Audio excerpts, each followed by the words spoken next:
Hello साथीहरु, तपाईहरुलाई स्वागत छ मेरो पहिलो मिनी ब्लगमा। अनि यो चाहिँ मैले पहिलोचोटी भोइस ओभर गरेर बनाएको मेरो पहिलो भिडियो हो। हेरेर साथ दिनु होला। अनि आज चाहिँ म तपाईहरुलाई देखाउन गइरहेको छु हाम्रो ठाउँमा भएको रानी वन।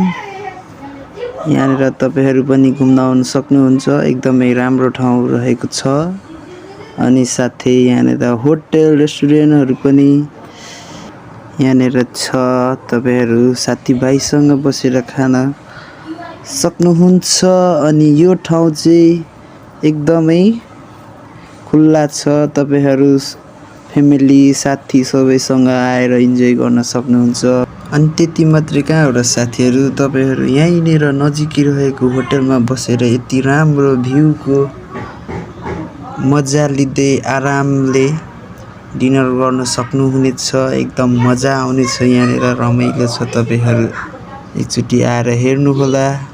मन एकदमै शान्ति बनाइदिनेछ यो ठाउँले चाहिँ। एकदम नेचरले भरिएको ठाउँ हो यो। अनि तपाईहरु यहाँबाट पिङ खेल्दै पोखरी हेर्दै पनि गर्न सक्नुहुनेछ। तपाईहरु आफ्नो बालबच्चासँग नि आउन सक्नुहुनेछ। किनभने यहाँ केटाकेटीको लागि एकदमै खेल्ने ठाउँहरु धेरै छन्। अनि यति भन्दै म पनि मेरो भिडियोबाट बिदा हुन चाहे। नेक्स्ट भिडियो हेर्नुको लागि मलाई फलो गरिराख्नु होला। त्यतिन्जेलसम्म बाइ बाइ। कहीँको मत जाना।